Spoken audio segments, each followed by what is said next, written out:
It's time for Democrats to toughen up and play for keeps at all costs. I used to use a term when I was running my company. Failure is not an option. Again, Democrats, it's about passion, fury, and ideas. We've got all three tonight. Lots to cover. This is Saturday Night Politics.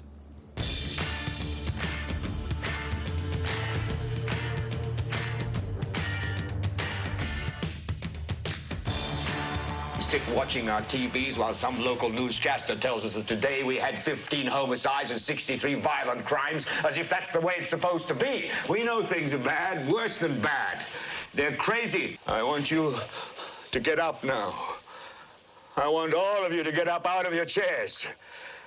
I want you to get up right now and go to the window, open it, and stick your head out and yell, "I'm as mad as hell, and I'm not going to take this anymore!" Well, we're not going to take it anymore here, and I don't want people screaming. But I do think the late, great Peter Finch and Network kind of sets a tone for me for where the Democrats have to be, where voters have to be. And I also think that Beto O'Rourke probably had the biggest soundbite of the entire election so far with simply a "what the F." And I think that's where we are now with so many things. It's a big stakes poker game, and the Democrats have got to toughen up. Okay, joining me tonight, great pleasure. Mark Sanford is a former Republican governor and congressman from South Carolina, and tonight he's going to announce that he's going to run against the primary against Donald Trump. Jackie Alemany is the author of the Washington Post's Power Up newsletter. Jason Johnson, a first-time guest, is a politics editor at The Root and an MSNBC political contributor. And my good friend Sam Nunberg is back, a former Trump aide. And the reason I have a great panel tonight, and I have a staunch Republican conservative, big NRA guy. I have a Trump guy, and I did that on purpose. I'm such a Trump guy. Ex-Trump guy, but a Republican, and I want to get into some great debates, and I want to start with guns, but take it to a place that I think is going to get us to even a bigger strategic place for the Democrats. But as I said, I do think it's time for some bold ideas, and I want to start with one. It's a little bit out there, but let's put it out there, and it's called assault on assault. Although it would be a step, would red flags or background checks have saved lives in El Paso or Dayton? Sadly, probably not. But if there are no assault weapons, research has shown that 70% of fatalities in mass shootings over the last 16 years would have been avoided. It's time for an assault on assault weapons, and I have an idea. I believe, guys, that we're all talking to ourselves with background checks, with red flag, we can make ourselves feel better. It's not going to change this. And something in our culture, there's something fundamentally wrong that we produce a product that's basic premise is it can kill a lot of people at once. We are a civilized society. That has to change. I want to put up an idea for everybody to chew on, and you're all going to smack me around and say it's not possible. But I want to put up something, and it's an idea called assault on assault, okay? I'm an ad guy. I do stuff like this, okay? And I want to challenge every Democrat right now. Here's an idea, and I want to put some math up right now. Please put the first math up. Last year, in the 2016 cycle, basically, the Clinton campaign raised $623 million. Read it down through, but if you put all the races together, the Senates, the local, they raised about $2.5 billion. I think this year it'll be 30% more, so there'll be $3 billion raised. And I would like to make a challenge to the Democratic candidates. This is where I want to open it up. That if you are leaders now, and we have a lot of ideologues that say we should impeach the president even if it's not, politically expeditious, if they had a checkbox on their donations, that 10% of your donations goes to an assault on assault fund to ban weapons. I'll quit my job here and run that. And the reality is, not only would you raise $330 million, go to the next piece of math also, that if you look at total Democratic donors, if you break it down, we're at 9.5% of Americans will donate to Democratic 2020 cycle. And basically, if everybody individually also donated $10, that would get another $250. We can raise $600 billion by simply saying to Democratic voters who are already donating, separately on your own, donate $10, and Kamala Harris and Pete Buttigieg and all the rest, put your money where your mouth is right now. And you're not going to become less competitive because if everybody gives it, I want a Democratic candidate to say, I am not against banning assault weapons. That's the way things gets done. Sam, let me start with you and tell me how insane I am. Look, I think that if the Democrats want to go down this route from a national level, it failed in 2016. You had Michael Bloomberg spend a lot of money in a fund that was particularly What targeted. failed in 2016? The Bloomberg had a fund. I think he put out $100 million. Okay. And he targeted 4 senators. I believe 3 Republican senators won re-election, including Pat Toomey. Now, ironically, in Pennsylvania, Pat Toomey has proposed background checks. He's proposed red flags. And I think that was one way that he was able to get a lot of suburban voters to vote for him. At this time, and I've spoken to a lot of people that are involved in national politics about this before I came on your show, there's more of, this isn't something where Republicans can suddenly just say, we're not going to do anything. We love the fact that the Democrats want to take away everybody's guns, and then we'll run on that and we'll run pro-Second Amendment. Apparently within polling is even showing now that within suburban, where it's going to really change the election, people want action. Jay, I guess that to that point, if you make it a centerpiece of the Democratic Party, they're all in together. Right.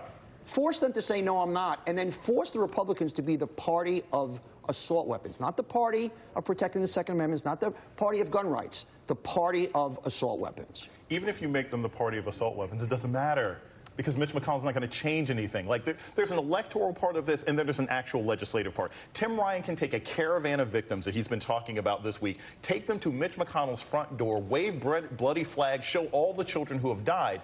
Legislatively, it's not going to move. It will move if you give me $600 million and a lot of media savvy to change a lot of voters and a lot of minds. Right. I actually don't think your idea is far-fetched at all. Thank you. First of all, That's why we need millennials. They believe.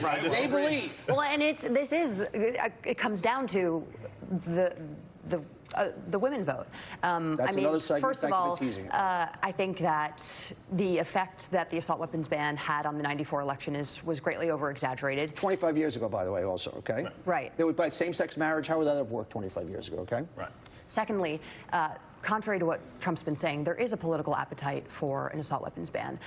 There was a Morning Consult poll that came out that said that 70% of 7 in 10 voters, including 54% of Republican voters, are actually in favor. Thank you. I was supposed to start with that. Let's look at that up there again. 70%, 85% of Democrats. 70%. So what are we so afraid of? Yeah, and we've seen that it's not enough. These mass shootings, which have happened time and time again, Las Vegas, Parkland, the Sutherland Church in Texas, that it hasn't been enough to be a tipping point. What is going to be a tipping point is a complete electoral wipeout. And if that happens in 2020, Mitch McConnell is going to have no choice but to bring up and actually pass legislations, and Republicans' hands will be forced. Governor, you're a conservative guy. Yep. An NRA guy. I don't say that Right. critically. Yeah. Talk to me about my ideas. Talk to me about why it is either doable, not doable, and am I on the wrong track as far as this problem? Again, I'm not of the school, Right. but those who would like to see more in the way of gun control legislation are on the winning side of the argument right now. Obviously. And when you're on the winning side, don't impede the winning side. And I think that if you go off on another tangent and say, this is the issue, when in fact, it's a breakthrough moment. It's almost like a Nixon goes to China moment. The many gun owners out there trust Trump. And Trump is going to step up, given the fact that he's a New Yorker at the end of the day and doesn't have a particular ideological fix toward guns. He doesn't have an ideological fix towards anything. Yeah, right. Fair enough. But I think that you're going to see some gun legislation move that hadn't moved in years. I think you begin to take the eye off the ball, and the nature of an incumbency race is the incumbency issue. You begin to take him out of the spotlight as the issue, and you make guns the issue, which I think. Real quick. Yeah. Look, if a beautiful marketing campaign doesn't work, because it didn't work last year when we had Parkland, we had a whole bunch of well-spoken, eloquent white people from Florida. Parkland had an effect in 2018. Parkland had a tangible electoral effect in 2018. We did not get the full ban. If you're talking about what's actually going to solve the problem, they didn't get the full ban, but it helped Democrats take back the House.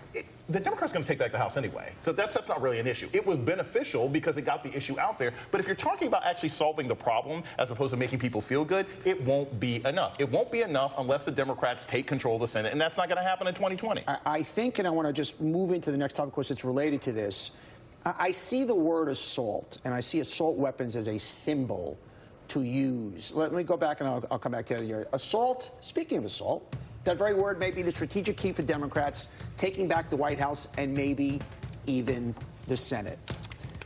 If I say to any woman, any mother, the word assault, okay? Let's make the Republican Party the party of assault. We can end on assault weapons, but put up something that I'm talking about. There's something about we start the fight, put that graphic, we start the fight on assault weapons, but it is the party of assault. Assault on health care for all, assault on smart gun control, assault on the truth, assault on fair wages, assault on the non-rich, assault on safe elections, assault on the Constitution, assault on racial equality, assault on a free press, on our allies, on the planet, our safety, on women, a fair system, assault, make it the party of assault. Start the fight on assault weapons, but stick them with that word. And on the flip side, put up the Democrats. Because I think this is a primal election. It's good versus evil. It's safe, unsafe. The Democrats are the party of protection. Same things. They're protection for health care of all, protection of fair wages, protection of races, protection of the non-rich, protection of assault weapons. So what I'm trying to do for the Democrats, where they go all in on the assault weapons, become the party of protection. Weave kitchen table issues, like health care for everybody, like free wages. We are the protectors. They are the assaulters. And I think you can use an assault weapon. We used to have a term in marketing, a halo, as a way of saying that's the party you're unsafe with, and we are the safe party. That's primal, and that's the way women vote.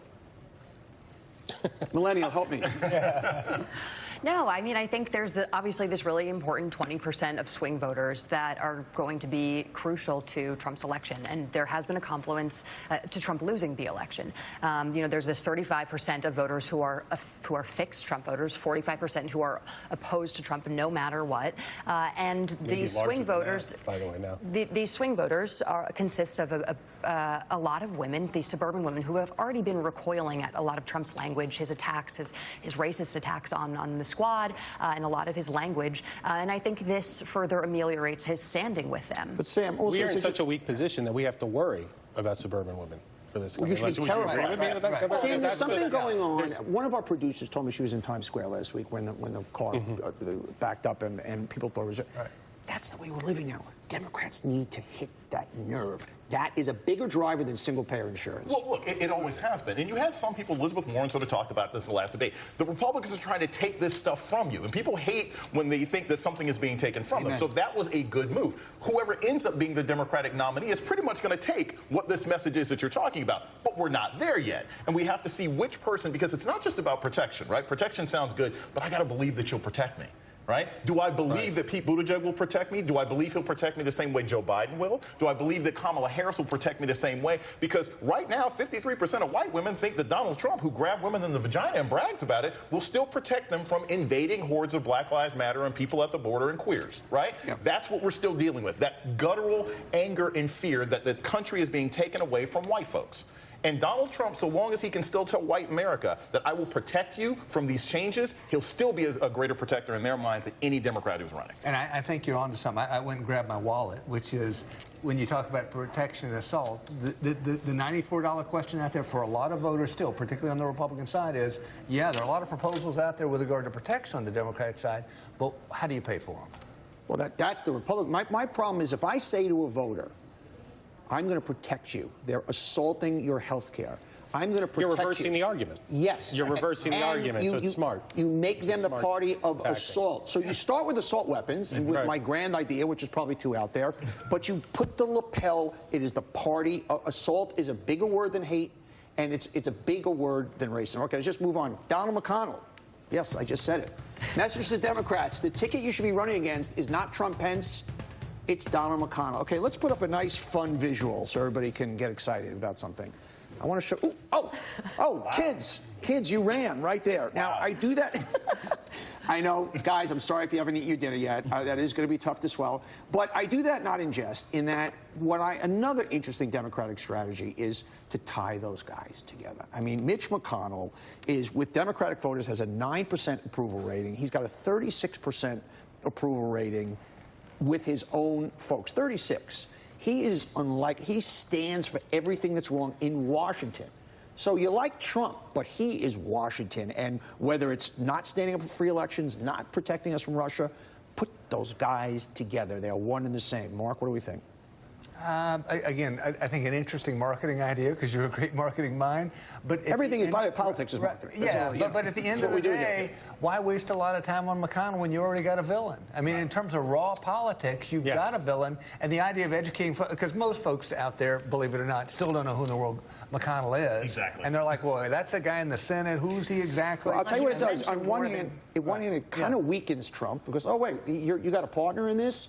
And Trump does have a visceral appeal to a lot of people where McConnell is just an unappealing dude, period. The irony is they don't like each other personally. Yeah, but right? I agree with the governor here. It's like, you don't need to educate people. Look, Nancy Pelosi worked, right, when it was Pelosi and Obama because you had certain voters who just hate powerful women, right? So it's like, Pelosi's trying to ruin things for you. Well, San you don't Francisco, have to, too. well, yeah, and also San Francisco. She's from the Bay. She's out there, right? You don't have to add Mitch McConnell. Donald Trump is bad enough. If you say Darth Vader, you don't have to say, and he works for the Emperor. No, it's just Darth But Vader. the thing that Trump has that McConnell doesn't, he has a charisma. I mean, he's vulgar.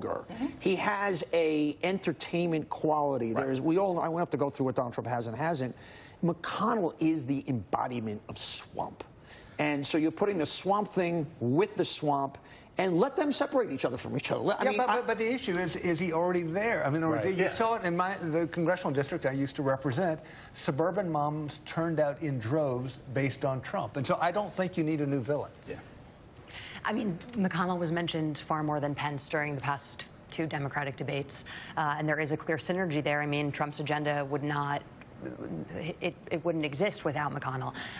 But I think where it's more important really is trying to convince some of these Democratic candidates that their time would be better spent in running for the Senate.